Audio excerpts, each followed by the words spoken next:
Yo, what's good, reader fam? Welcome back to my channel. Today, I'm bringing you the worst books I read in 2019. That sounds so harsh when I say it like that, though it probably doesn't sound better when I use a happy tone. Today, I'm bringing you the worst books I read in 2019.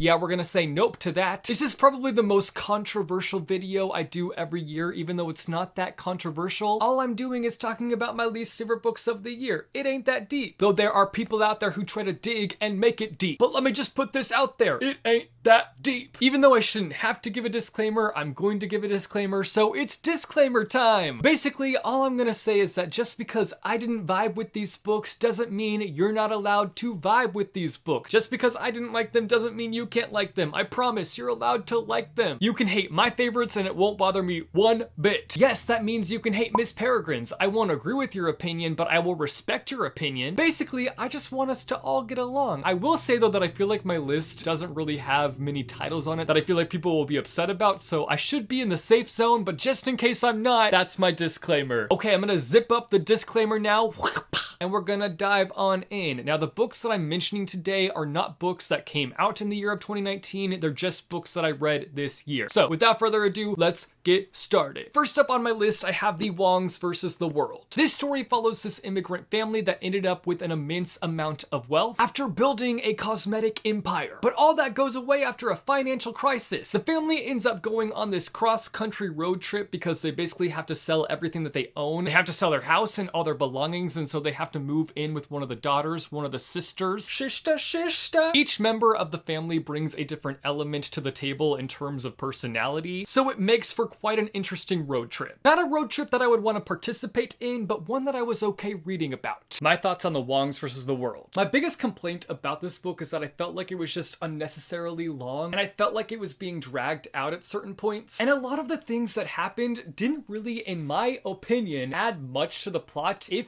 anything. Most of the things that happened felt really wacky. I get that it's a journey, I get the fact that we're on a road trip, but I just felt this book was going all over the place, and it just wasn't adding up, it wasn't making any sense, it wasn't adding anything at all. Like, yo bruh, let's keep our hands on the wheel and keep going straight. Let's stop swerving into random plot points. Let's stop crashing into things that don't matter and keep driving into things that make sense and add to the overall story. Is that too much to ask for, or should I call an Uber? I also just kept having that feeling when I was reading this book where I was like, oh, I'm getting close to the end. We're almost there, and the end just never came. I kept thinking I was like 10 pages away from the end, and then I would look it up and I'd be like 130 pages away from the end. And I just wanted to reach the finish line. Like, come on now, let's book it to the end of the line. But then things just kept being added, and the end just kept feeling like it was farther and farther away. Now, I will say I'm not gonna stand here and just be a negative Nancy the whole time. I'm gonna bring positive Paul to the party and share some of my favorite things about this book, because there were things that I really liked about it. One of the things is just the overall writing style. I really loved this author's writing style, and I will for sure be picking up more books by them in the future. I also just really enjoyed the message of money that this book put out there. How sure, money is really nice, and of course we need it to live and survive, but it can also jack you up and just completely screw up your life. And I think the last thing that I remember really enjoying about this book is that I felt like each character showed a really great amount of growth. They were put in this situation where they had to adapt and change, and while it did kind of take some time for them to do that, I saw it. I saw it happening. I saw a lot of growth with each of the characters. So it wasn't fully a bad egg, though I've never had a good egg, to be honest. I hate eggs, but we're not here to talk about eggs today, are we? Regardless, it just didn't do much for me, which is why it ended up on this list. Next on my list is The Price Guide to the Occult. I do not own this book, but here is this glorious cover. It's actually a really beautiful cover. Unfortunately, the greatness of the cover did not reflect on the story. This book starts out about this witch who is trying to curse her neighbors because they wanted to take her out because of the fact that she is a witch. We get a little glimpse of that in the beginning, and then we have a bit of a time jump and we follow this witch's daughter. While the daughter has supernatural powers just like her mom, she doesn't really want the life of a witch. She just wants to be normal. But once this book releases called The Price Guide to the Occult, she finds herself preparing for a messy situation involving the author, aka her mother. My thoughts on The Price Guide to the Occult. There were actually parts of this book that were really captivating, like specifically the beginning story, the story of the witch who was cursing her neighbors because they were trying to take her out. That storyline was super interesting, and I feel feel like had this story been fully about that witch and fully about her life and her story, I feel like I would have liked it so much more. I mean, that witch does kind of come into play because she ends up being the author of the Price Guide to the Occult in the book, but I feel like I would have rather followed her life story rather than her daughter's. Like, just thinking about that beginning, it was chef's kiss. It was written so beautifully.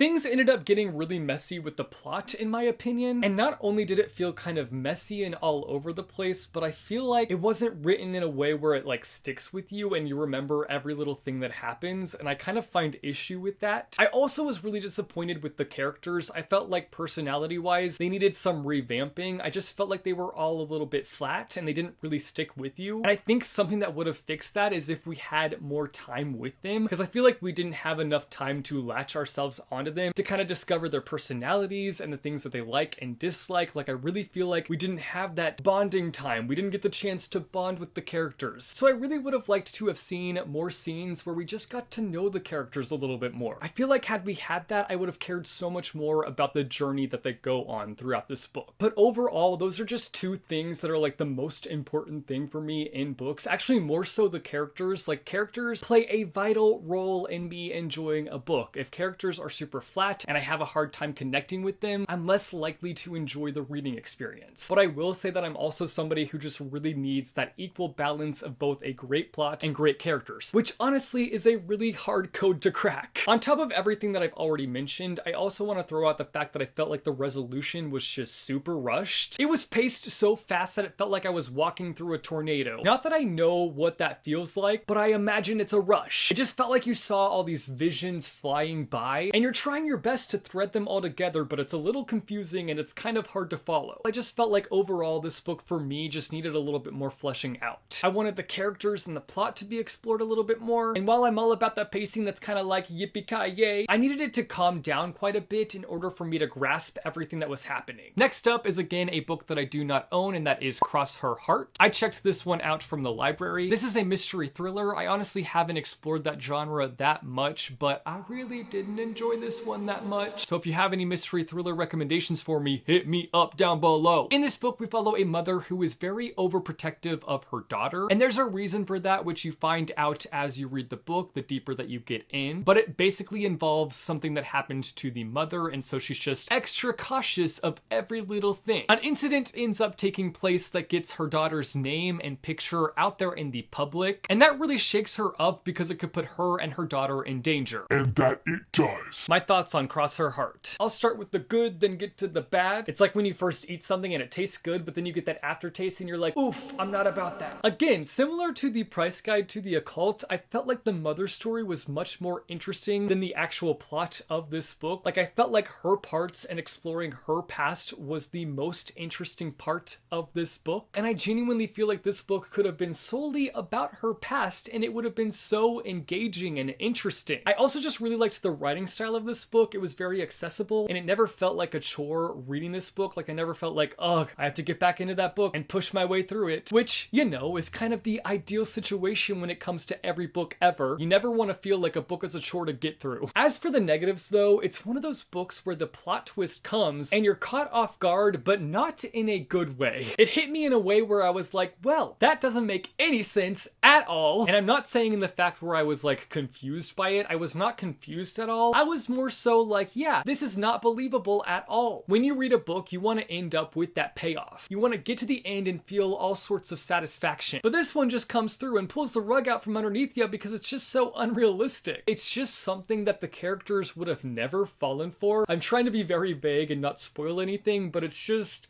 ooh, like thinking back on this book, it's making me frustrated all over again. And the thing is that I saw so much potential with this book, which is why I think I was so disappointed by the end of it. I felt like it was going in this great direction and it had this nice build up to it. But because of the fact that that payoff wasn't up to par, it made me go back and realize so many flaws leading up to that point. Like, after I finished the book, I looked back on it, reflected a little bit, and realized how lengthy the book was and how it could have been condensed quite a bit. So yeah, while this book did have some good things going for it. By the end of it, I just found myself really disappointed with it. The last book on my list, which I'm glad this is the last one because that means I didn't have that many books that I read this year that I really severely didn't like, which I am thankful for. But the last book on my list is All Rights Reserved. This book is about this world in which everything is copyrighted, every little thing. So basically every word you use and every gesture you use comes at a price. I would be screwed living in this world. Like, talk about having no money, because I talk with my hands and I also just talk a lot in general. So like, cha-ching, cha-ching, no cash money for me. We follow our main character, Speth. Yes, that's her name, Speth. She ends up in this situation that causes her to rebel against this life that she's always known. My thoughts on All Rights Reserved. Let's start with the bad for this one and then work my way to the good things. I didn't love the world building for this book, but that's because things were just being dropped in to help the plot in a not very obscure way, and not only did that kind of pull me out of the story, but it also kind of slowed down the story a bit. And I'm not saying it's a bad move to like add in things to help your plot, because obviously you have to do that sometimes, but I just kind of wish it would have been done in a more subtle way, in a way where maybe I could have overlooked it happening, but it just kept happening in this really abrupt way, and I just kept being like, I see what you're doing, I see what you're up to. Speaking of the world building, I also just could not wrap myself up in this world, which that's really just a preference for me, but when I read books like this, I want to fall completely into the story. I want to feel like I can picture myself in this world. I can picture the decisions that I would be making, but I just really could not do that. I could not drop myself into this world. There was just like this imaginary brick wall that was built up between me and this world, and I could not break through it for the life of me. Additionally, I just didn't really vibe with the characters, which I already mentioned is a big thing for me. Characters are so important for me, but it's positive party time now. I do feel like there were a few things that really surprised me about this book, and I felt like I knew the direction of the plot pretty well, but joke's on me, the author took it and did a little switcheroo. I love when books surprise me like that, so that gets a thumbs up. And lastly, while I could not get myself wrapped up in this world, I still really liked the concept. I still really liked reading about this world, and it was interesting seeing all the rules and seeing how the world kind of worked with all of these boundaries. So those were my least favorite books that I read in the year of 2019. Just because I didn't like these books doesn't mean that you guys won't like these books. So if any of these sound interesting to you, I can't necessarily recommend them, but maybe you should check them out. Check them out at the library. You guys should let me know down below in the comments some books that you read this year that you really didn't like and that ended up on your worst books of 2019 list. I'll have my favorite books of 2019 video out soon, so look forward to that. If you like this video, be sure to go and hit that like button. If you want to see more bookish content from me, be sure to go and hit subscribe or go and hit that bell icon and you'll be notified every time I post new videos. As always, thank you guys so much for watching. I hope your day is bright,